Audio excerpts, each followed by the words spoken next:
Esta historia comienza antes de la destrucción total causada por el diluvio universal, cuando aún existía otra civilización sobre la Tierra, la que hoy convertida en leyenda llamamos la Atlántida.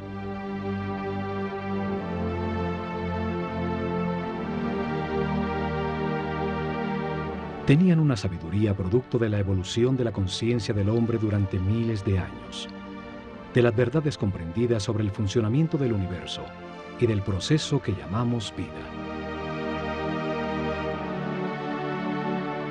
El estudio de las constelaciones les reveló que la humanidad era una unión viviente entre el cielo y la tierra, que las estrellas y los soles la afectaban, formando estaciones, ciclos y ritmos.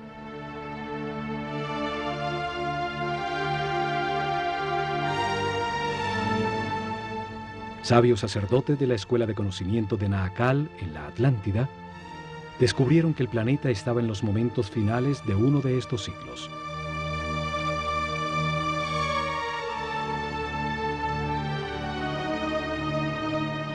Advirtieron sin ser oídos que una catástrofe inminente destruiría las estructuras que organizaban la vida del hombre.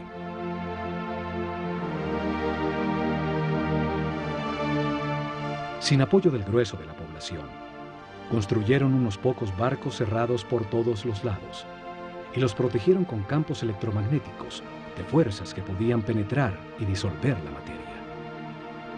Dirigidos por el sumo sacerdote Chiquitet Arelish Bomalites, subieron a bordo con sus familias, unos pocos instrumentos, algunos animales domésticos, y hacia el este se alejaron de la Atlántida.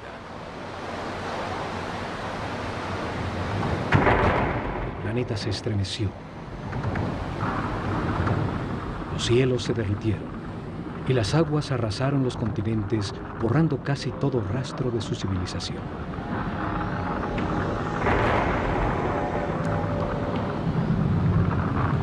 Como evidencia en dos lugares muy cerca a Egipto, se encontraron unas gigantescas losas de piedra, llamadas megalitos, que por su enorme tamaño, peso y difícil ensamblaje, demuestran una tecnología desaparecida, seguramente de la civilización atlante. La primera evidencia está en Baalbek, Líbano. Allí se encuentran las tres losas cortadas de piedra, más grandes y más pesadas del mundo. Son llamadas los trilitones. Cada gigantesca losa pesa 1.200 toneladas, mide 25 metros de largo, 8 metros de ancho y 5 metros de alto. Hoy, el peso más grande que se puede levantar con una grúa, el transportador espacial Discovery, solo pesa 150 toneladas, una décima parte del peso de los trilitones. Hoy no existe la tecnología para levantarlas, y mucho menos para colocarlas con tan extrema precisión. Fueron movidas a su lugar desde 3 kilómetros de distancia donde fueron talladas, y donde aún se encuentra una losa de igual tamaño que nunca fue utilizada por los constructores originales. La misteriosa plataforma, por su enorme tamaño, se convirtió en un sitio sagrado para las culturas que después del diluvio se asentaron en la zona. Asirios, persas, griegos y por último romanos construyeron sus templos más importantes sobre la plataforma. La segunda evidencia está en Jerusalén, la ciudad sagrada para 3 religiones. Allí existen otros de estos megalitos, unas gigantescas losas de piedra, cada una con un peso mayor a 800 toneladas. Por su enorme e inexplicable tamaño, también se convirtieron en sitio sagrado alrededor de los cuales creció Jerusalén. Forman parte de la enorme plataforma que sostuvo al templo de los judíos y que hoy soporta la mezquita de El Aqsa y el Domo de la Roca. Las losas son parte de los cimientos del mismo Muro de los Lamentos. Hoy se llega hasta allí por un túnel que descubrió las enormes piedras. Los megalitos de Baalbek y Jerusalén formaban parte de construcciones desaparecidas por el cataclismo universal. Lograron permanecer en el sitio por ser tan masivas. Este cataclismo destruyó la civilización atlante. Sucedió alrededor del año 10.900 a.C., cuando el sistema solar atravesaba la constelación de Leo y quedó registrado en los libros sagrados de todas las culturas del mundo.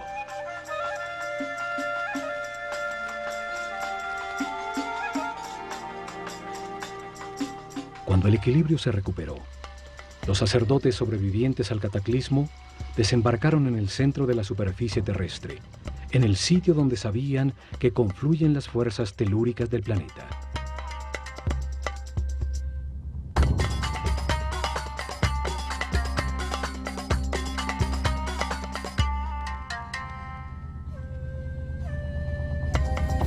Esperaban utilizar estas fuerzas para impulsar el pensamiento del hombre, construyendo masivas formas piramidales que resonaban, concentraban y transformaban la vibración fundamental del planeta en energía.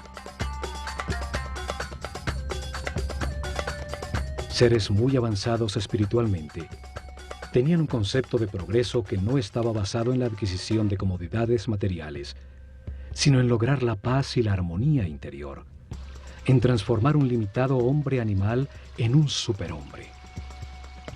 Estos sacerdotes, en un momento que llamaron el Septepi, el tiempo nuevo, vieron resurgir de las aguas un largo y estrecho oasis, una fértil tierra rodeada por un desierto protector bordeando un largo río. Lo llamaron Egipto, la tierra que emerge de las aguas, el país de un solo río, el Nilo, con las mejores condiciones para gestar una nueva civilización. Los sacerdotes vieron el cataclismo como una oportunidad para orientar la humanidad hacia un destino más alto y estructurar en este nuevo ciclo una sociedad dedicada al perfeccionamiento espiritual.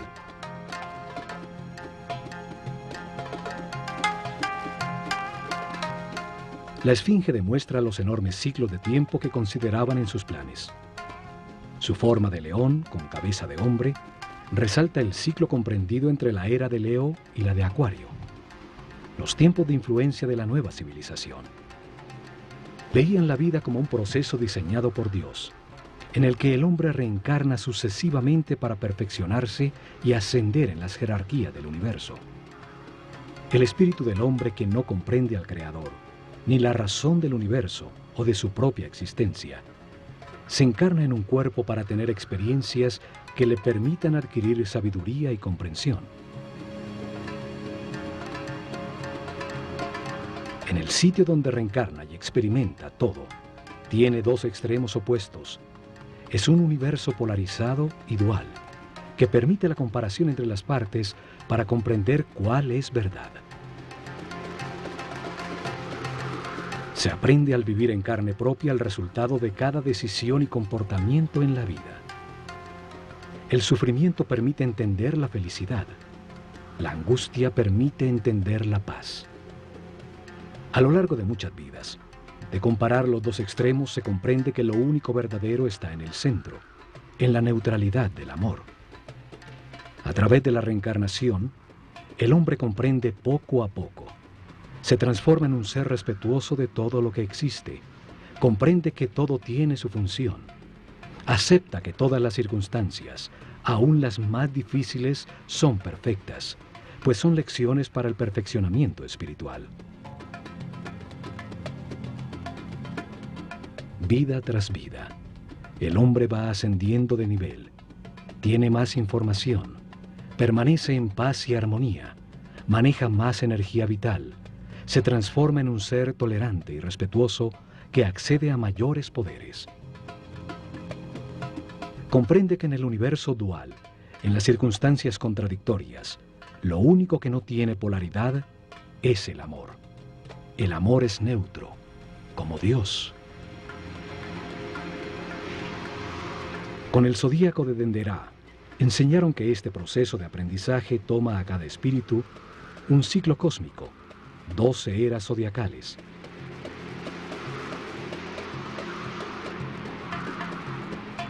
Un giro completo del sistema solar, recibiendo la radiación de cada una de las 12 constelaciones.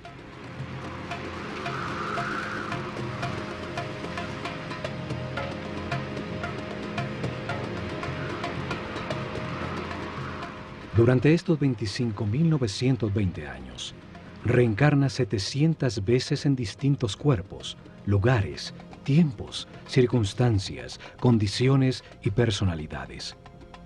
En cada vida aprende algo distinto. Cada vez nace influenciado de distinta manera por las fuerzas que irradian las estrellas. Así, todo ser vivo cumple un ciclo cósmico, en el que recibe la energía de las 12 constelaciones, la influencia de los cielos, que marcan ritmos y producen distintos estados. Conociendo la relación de este proceso de aprendizaje, de las vidas del hombre en la Tierra, con el movimiento del planeta y del sistema solar, a través de las constelaciones, rigieron sus planes por las estrellas. Estructuraron un método para revelar información sobre Dios, el universo y el proceso de perfeccionamiento durante miles de años. Una forma para mostrar al hombre qué es la vida y para qué existe. Establecieron unas fases para revelar información sobre Dios a su pueblo. Unas etapas que cambiarían con las eras zodiacales en la bóveda celeste. Épocas dedicadas a estudiar cómo Dios creó el universo y luego la conciencia del hombre. Cada fase de la revelación estuvo dirigida por un centro religioso que se construyó a lo largo de la columna vertebral de Egipto, el Nilo. Actuaron como los chakras o centros de transformación y distribución de energía e información al cuerpo del país.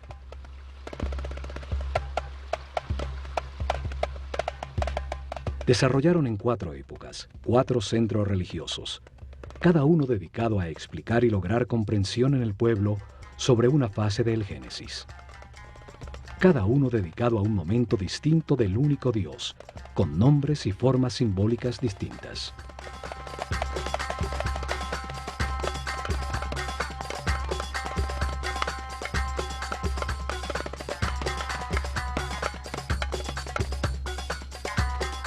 El primer centro religioso fue establecido en Anú, llamada Heliópolis por los griegos, al comenzar la era de Géminis en el año 6620 a.C., en la época predinástica de Egipto.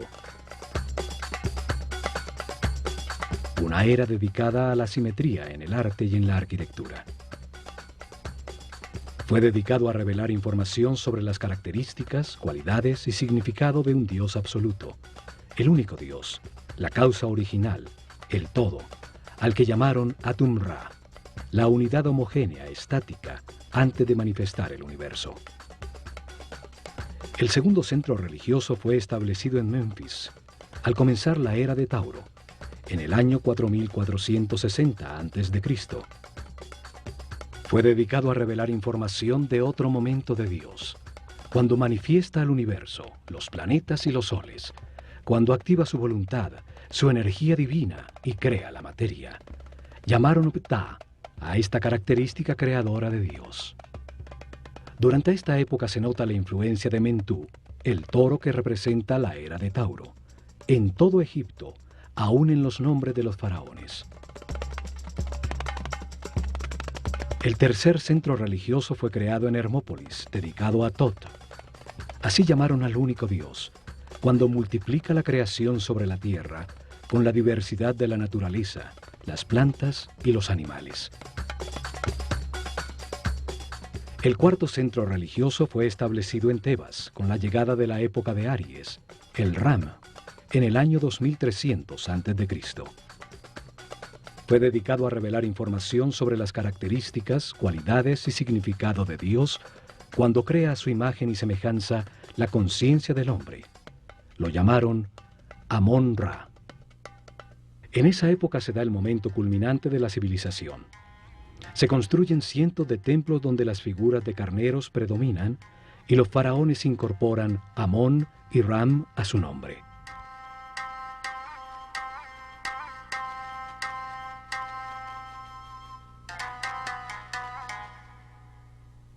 Los cambios de era o constelación zodiacal determinaron la duración de cada fase de la revelación.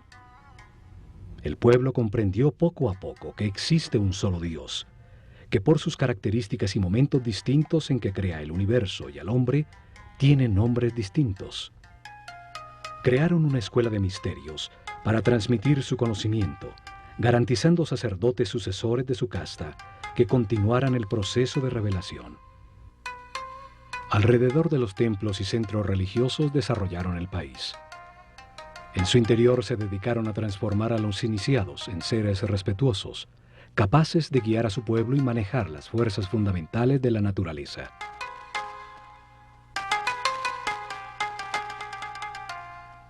Escogieron sus discípulos entre todos los niños de Egipto por el nivel de conciencia y de sensibilidad que demostraban, dándoles la posibilidad de dedicarse a una vida de sacerdocio. Les dieron información sobre el proceso de perfeccionamiento a través de la reencarnación, sobre Dios y el universo. Les enseñaron ciencias, arte, religión y filosofía. Los entrenaron en ejercitar su autocontrol. Aprendieron a conservar su energía vital, a comprender la importancia del respeto y el libre albedrío, acelerándoles el proceso evolutivo. Los convirtieron en los sucesores de su casta, sacerdotes con el conocimiento y el poder que éste produce, y la misión de guiar al pueblo en un camino de perfeccionamiento general. Se han encontrado estatuas de sacerdotes, unas saliendo de un cubo, otras representados como escribas, seres con el conocimiento. A unos pocos le adicionaron a su nombre la palabra Hotep, que significa sabio, como a Imhotep o Amenhotep, hijo de Apú, como reconocimiento a su sabiduría.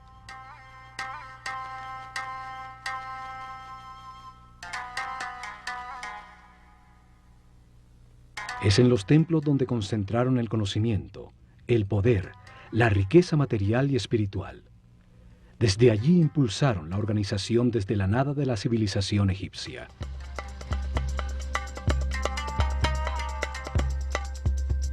Utilizaron el ojo de Horus como símbolo de esta cerrada organización de sacerdotes, que dirigió los destinos de Egipto por miles de años, desde las sombras detrás del faraón.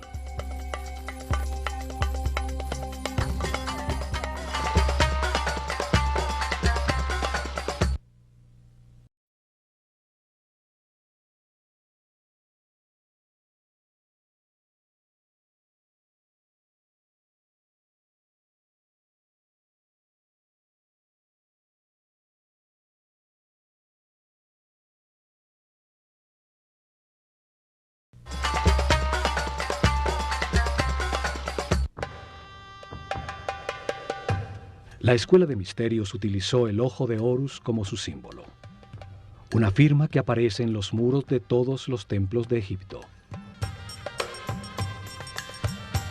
Un símbolo trae a la mente, evoca lo comprendido de su forma, su acción principal, transmite una idea de manera muy simple, más allá de las palabras. Su significado puede ser entendido miles de años después de haber sido dibujado.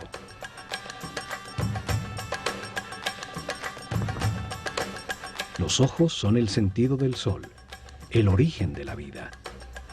Actúan percibiendo su luz y las vibraciones de color.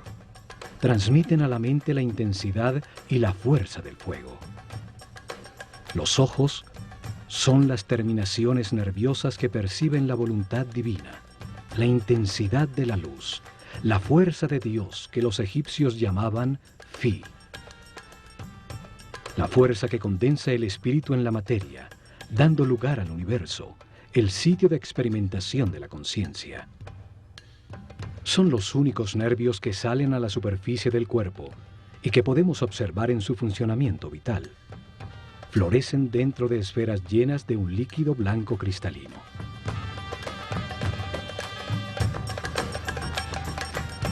Los ojos simbolizan la dualidad. El ojo izquierdo es solar, sensible a lo negativo. El derecho es lunar, sensible a lo positivo y afirmativo. Cruzan su información para producir la imagen mental correcta del espacio. Simbolizan la experimentación de la conciencia en un universo de contrastes, para encontrar la verdad por comparación entre las partes opuestas. Reaccionan a la luz activa del sol, produciendo en la mente la verdadera luz, la energía vital luminosa, una luz invisible que hace posible la inteligencia y la comprensión de la realidad. Los pájaros evocan la acción de volar, la libertad sin limitaciones materiales. El halcón es el pájaro que mejor ve. Horus, el halcón, representa al espíritu cuando completa su aprendizaje en la vida mortal y limitada.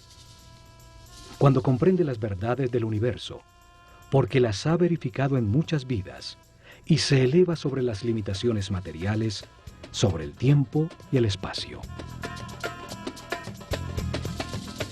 El ojo de Horus es la conciencia inmortal que todo lo sabe, que todo lo ve.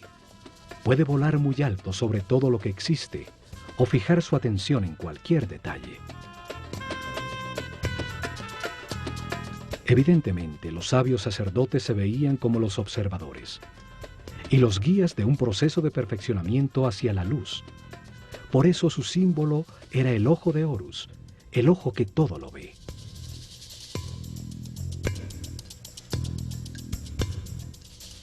Desde los templos, los sacerdotes del ojo de Horus guiaron en paz y armonía el perfeccionamiento espiritual del pueblo, revelando información sobre Dios, el universo y el proceso que sufre la conciencia del hombre.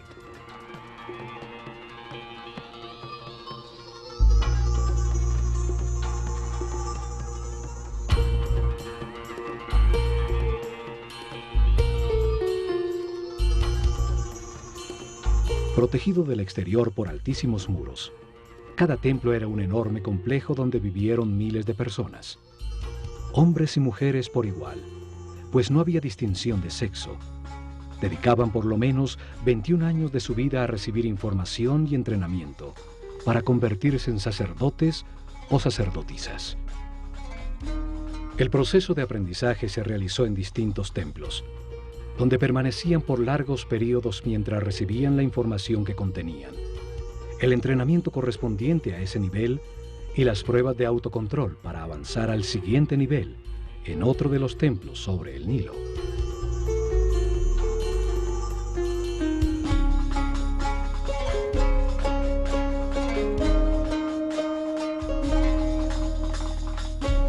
Cada templo fue una biblioteca viva con información especializada. Cada uno tenía una lección distinta sobre el universo o la razón de la existencia.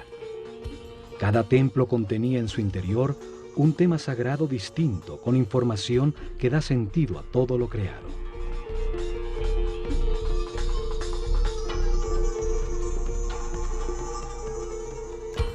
El nivel básico se realizaba durante los primeros 7 años, cuando recibían información general sobre el universo y entrenamiento para manejar los centros energéticos más bajos del cuerpo.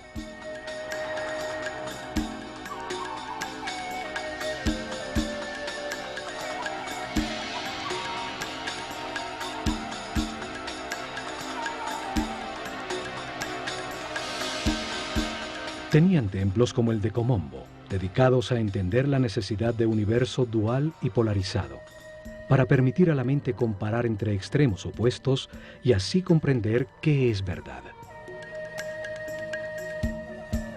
En su interior aprendieron a controlar el miedo a perder, a entender que se tiene lo que corresponde en cada vida, para vivir las experiencias de aprendizaje que se necesitan.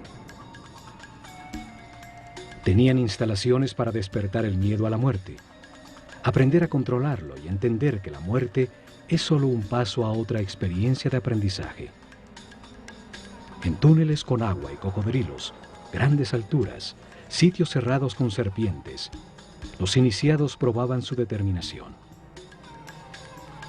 Allí recibieron información para superar el miedo a ser abandonado, los instintos de agresión y defensa, a entender la existencia de programas mentales inconscientes que generan reacciones automáticas para poder controlarlos.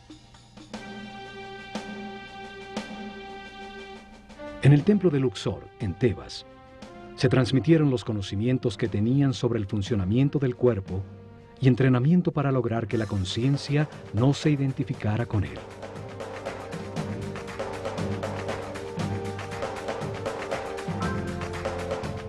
El templo entero era como un organismo humano, Cada salón representaba un órgano con información en sus muros sobre su función principal, el beneficio que el organismo total obtenía al realizarla y su relación con otros órganos.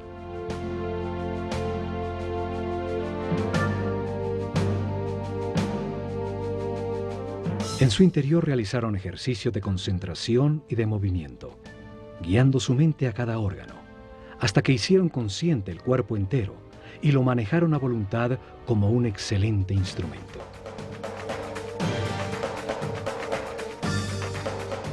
Varios templos con sacerdotisas de Neftis e Isis estaban dedicados a transmitir información y entrenamiento sobre las percepciones físicas, las emociones y deseos carnales del cuerpo, su diferencia con las emociones superiores, la intuición y la inspiración.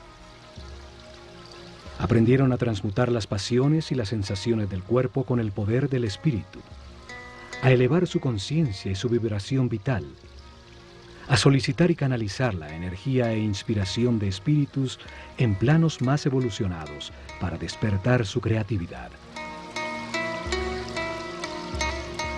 Muchos templos como el de Hathor, en Dendera, estaban dedicados a las ciencias, a la astronomía, a la astrología y a las matemáticas.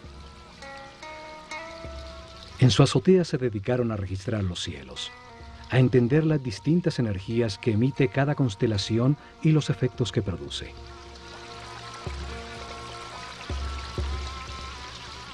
Siguieron día a día los designios de las estrellas, controlando la duración del año solar, la fecha exacta del desbordamiento del Nilo, el momento en que la Tierra cambió de la era de Tauro a la de Aries, los ciclos que afectan el proceso de evolución.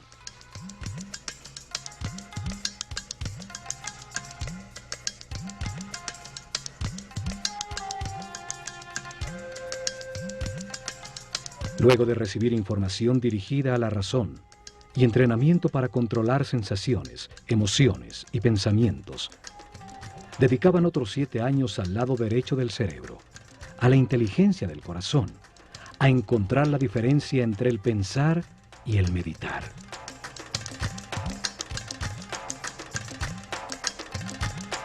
El templo de Karnak, el más grande de Egipto, estaba dedicado a la conciencia, a analizar las fuerzas que la moldean, a entender el proceso de evolución y a acelerarlo utilizando la concentración en conceptos, palabras, sensaciones, puntos exactos o movimientos.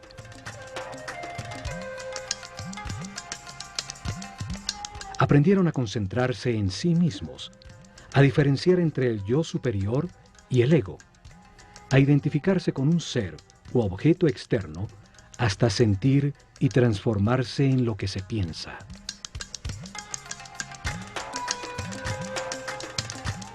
Realizaron ejercicios de telepatía en cercanía física, luego a distancia en un momento determinado del día, hasta aprender a comunicarse mentalmente en cualquier momento.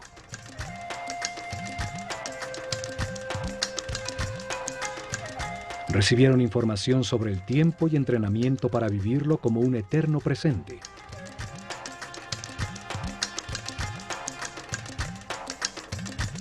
Entendieron que pensar es comparar para conocer, y que cuando todo se sabe ya no se piensa ni se compara.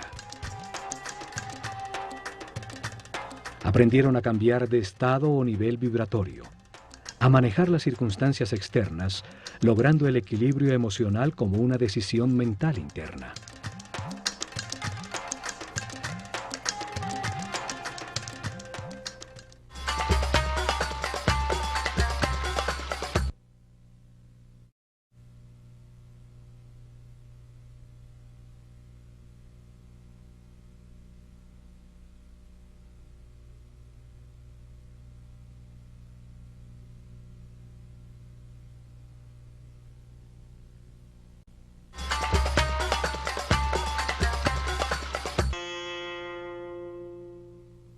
Cada templo contenía 3 niveles de información.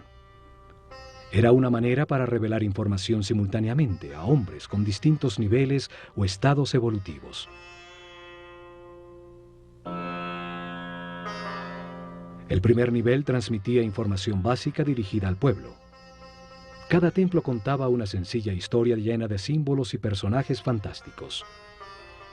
Un drama sagrado fácilmente comprensible. Las ideas eran expresadas como mitos en forma de historia.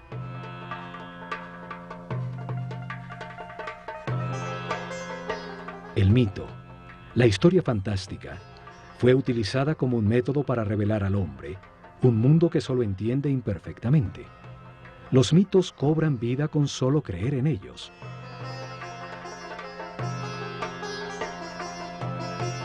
Inventaron personajes con características simbólicas, con formas que traen a la mente su función y actividad principal, que participaban en sencillas historias, parábolas que cuentan verdades sobre la naturaleza humana, sin lo árido o lo abstracto de la filosofía o la metafísica. El pueblo recibió información sobre cada tema sagrado al escuchar la historia central de cada templo, al conocer las debilidades y fortalezas de cada personaje, las circunstancias que atraviesa y la manera como se resuelven.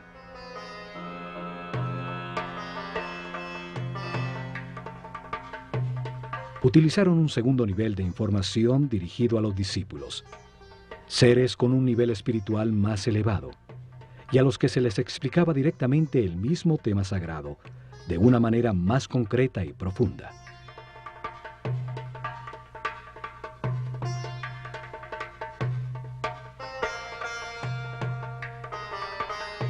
Para ello utilizaron las escenas descriptivas del mito, talladas en los muros del templo. Se les explicaba cada personaje, lo que simboliza en el universo, la parte del proceso de perfeccionamiento que representa, el porqué de su forma, su comportamiento y su función principal.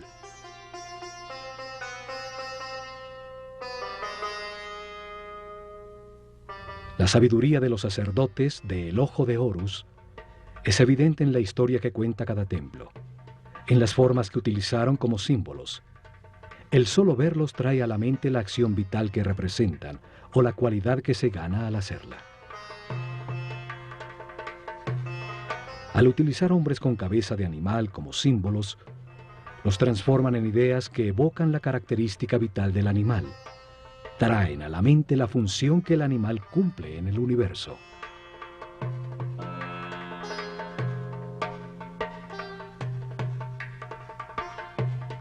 Un hombre con cabeza de chacal adquiere sus características, su instinto de orientación en el desierto. Siguiendo sus huellas, siempre se llega a tierra cultivada.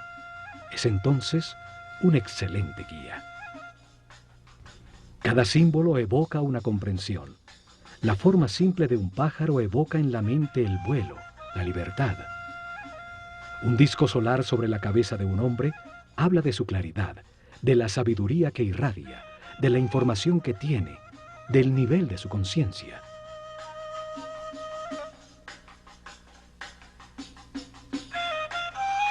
Estudiaron detenidamente los animales e insectos.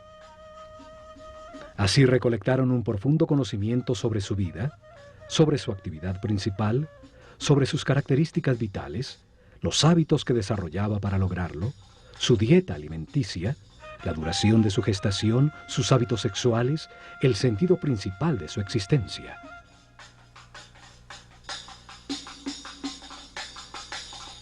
Escogieron los animales más idóneos para representar una acción vital y lo que logra el universo cuando se ejecutan. El proceso del gusano que se arrastra y teje para luego transformarse en mariposa.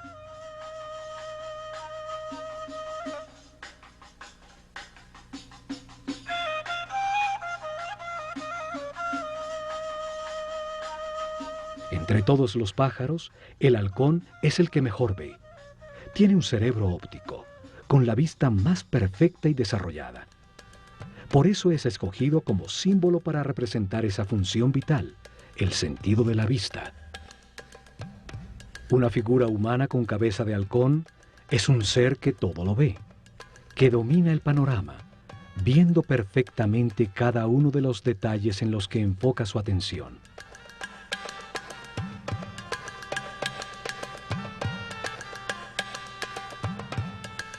Estas figuras llamadas dioses o néteres por los egiptólogos que creen que Egipto era politeísta y que adoraba a los animales, solo representan una acción vital, un comportamiento que transforma y perfecciona.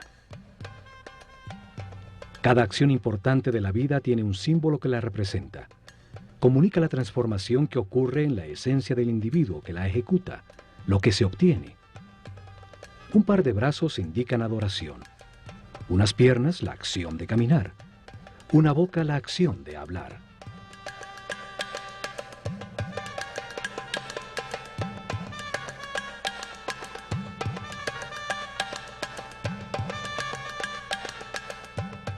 Y por último, en un tercer nivel de información, cada templo guardó un código secreto embebido en el símbolo mismo, solo conocido por los altos sacerdotes y maestros, con información sobre fuerzas y energías fundamentales, cómo controlarlas y utilizarlas para prestar servicio a su pueblo.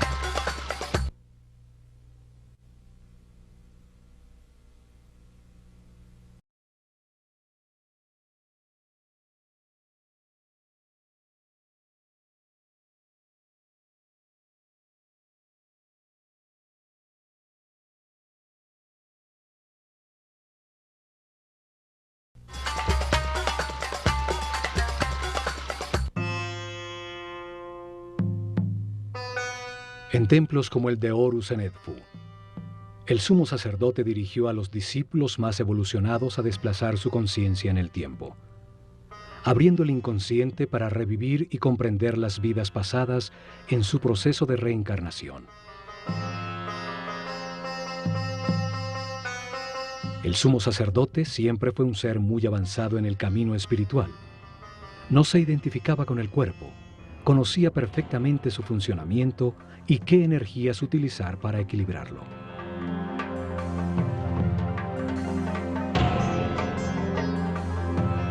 Controlaba desde su centro nervioso en la corona el más alto nivel de energía vital. Permanecía en un eterno presente irradiando amor, guiando y sirviendo con su divino poder.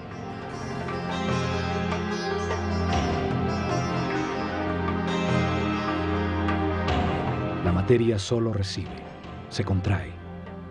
El dar es radiar. Es una característica vibracional del espíritu. Los seres de cada nivel reciben y transmiten a sus niveles inferiores.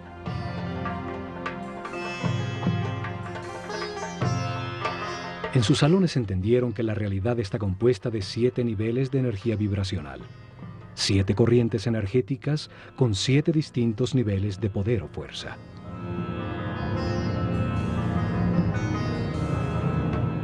El cuerpo tiene 7 chakras o centro de transformación de la energía fundamental del universo. Cada ser humano en su vida presente utiliza uno de esos 7 centros dependiendo del nivel de evolución de su conciencia. A mayor comprensión del universo, más respeto, más alto el chakra o centro nervioso que utiliza para transformar la energía. Mayor cantidad de energía procesa diariamente y más poderes trascendentales tiene. El sumo sacerdote podía controlar las fuerzas fundamentales por el altísimo nivel de energía vital en que permanecía su organismo. Su sistema neural tenía una resistencia correspondiente con ese nivel de energía.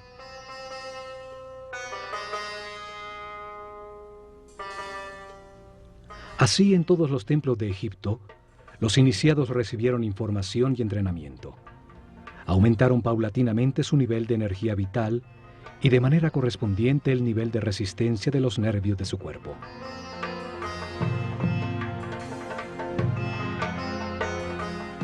Aprendieron a mantenerse en paz, armonía, a respetar todo lo que existe, a aceptar la perfección del universo para conservar sus niveles de energía vital en el camino de perfeccionamiento que lleva a la omnipotencia, al control de fuerzas y energías superiores.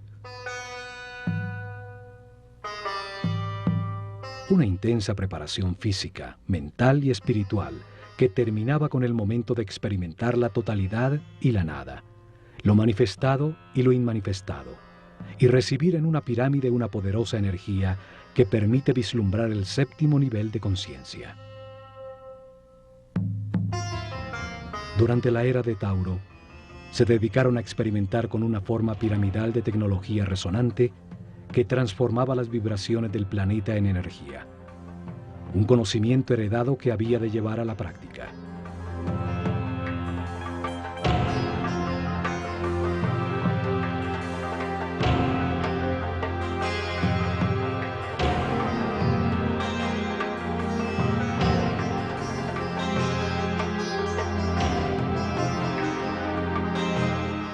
Colocaron masivas formas piramidales que pesaban millones de toneladas en puntos neurálgicos sobre la malla electromagnética del planeta. La masa piramidal, que contenía millones de partículas de cuarzo, vibraba con la Tierra, produciendo energía por la fricción de sus moléculas, en un fenómeno que hoy llamamos piezoeléctrico. Construyeron muchas pirámides, hasta llegar al modelo que funcionaba perfectamente en la pirámide de Keops. En sus corredores, galerías y cámaras, transformaron esa energía en sonido, haciendo vibrar en niveles cada vez más altos el iniciado física, mental y espiritualmente preparado. Esta fuerza impulsaba la mente del hombre a percibir otras dimensiones, logrando estados especiales de conciencia. Con esta ayuda externa, los iniciados vislumbraban el séptimo nivel de conciencia. Regresaban recordando el éxtasis obtenido, las verdades verificadas, para transmitirlas a sus compañeros con sus palabras y acciones. En sus meditaciones posteriores obtendrían nuevamente ese estado de unidad sin movimiento, hasta que se consolide esta situación definitivamente y se encuentren de manera permanente en estado de Dios-hombre, siempre radiando energía positiva de amor.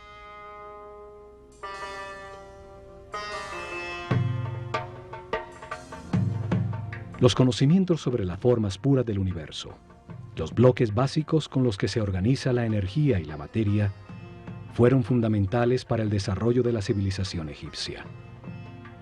Hoy llamamos a esas formas puras sólidos platónicos. 5 polígonos con sus lados y ángulos iguales, basados en triángulos equiláteros, la forma divina que no tiene tensiones.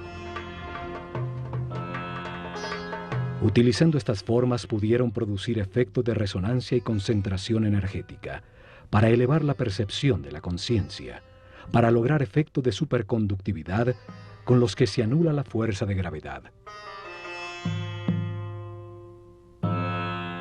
Hoy se ha descubierto que el planeta tiene puntos neurálgicos, llamados nodos diamagnéticos, donde se puede controlar la fuerza de gravedad del planeta y producir fenómenos de superconductividad. La superconductividad permite amplificar o disminuir la fuerza de gravedad. Al aumentar el peso de las losas de piedra, se enterraban como cimientos sin necesidad de excavar para lograrlo. Al disminuirla, las hicieron livianas, para empujarlas y moverlas fácilmente desde lejanas canteras. En la isla de Segel, se encontraron hieroglifos con fórmulas e ingredientes para producir una especie de concreto que parece roca. Científicos franceses lo han descifrado parcialmente. Sus experimentos confirman que se trata de geopolímeros que al solidificarse producen un tipo de piedra. Esto explica la facilidad para hacer juntas tan exactas entre las piedras de sus templos, logrando utilizar los bloques ya fundidos como formaleta de los nuevos.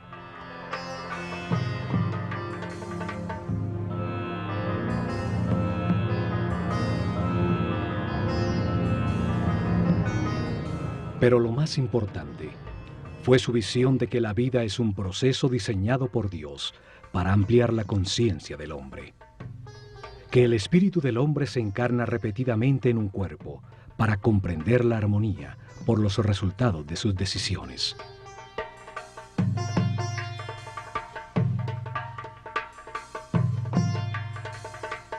Al vivir muchas vidas con experiencias opuestas, de angustia y paz, de depresión y felicidad, de riqueza y pobreza, de salud y enfermedad.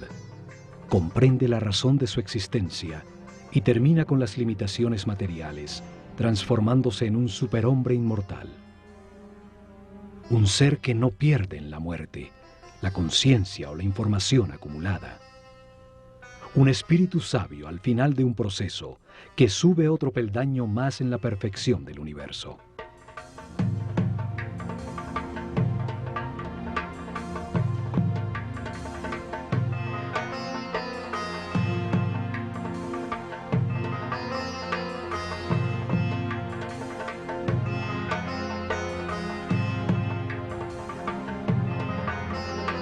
El hombre reencarna muchas veces. Al principio su animalidad es dominante. La intolerancia y la agresión determinan una vida de sufrimiento. Poco a poco, se satura del dolor y al buscar remediarlo deja de atacar. Encuentra la paz y con ella altos niveles de energía vital.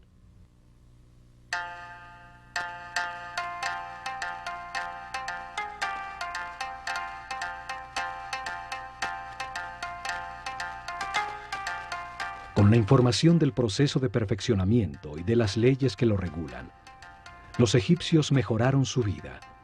Aceptaron los momentos difíciles como parte de su camino de aprendizaje, logrando permanecer en paz y armonía.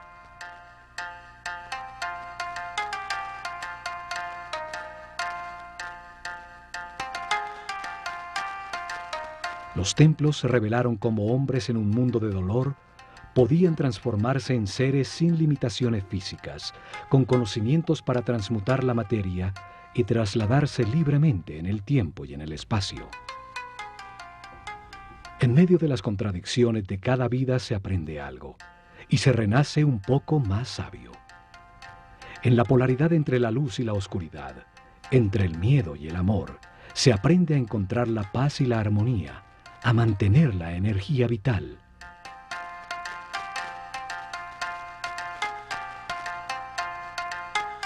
Al experimentar en carne propia los tormentos y la angustia que producen la ira, el odio, el rencor o la venganza, se comprende el valor de la armonía.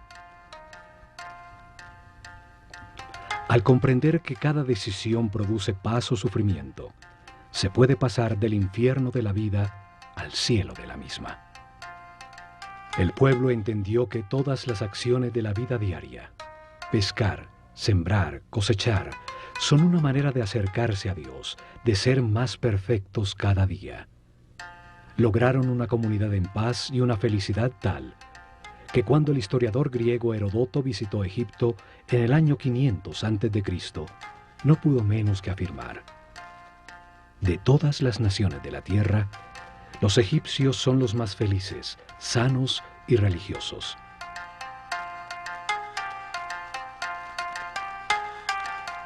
Sin embargo, no tenían una palabra en su idioma que significara religión.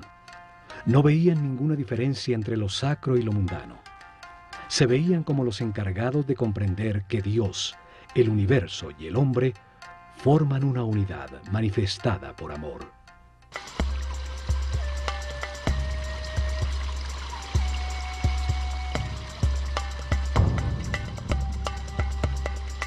En estos programas del Ojo de Horus, veremos el mensaje que los egipcios transmitieron en sus templos, que todos los hombres avanzan por un camino de perfeccionamiento que toma muchas vidas.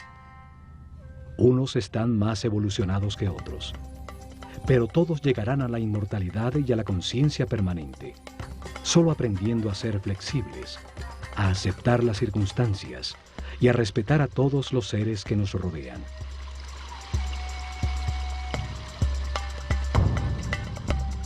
El camino puede ser de sufrimiento o de paz y armonía. Depende que se valore lo que se tiene y se agradezca la oportunidad de estar vivos para tomar conciencia que fuimos creados por amor.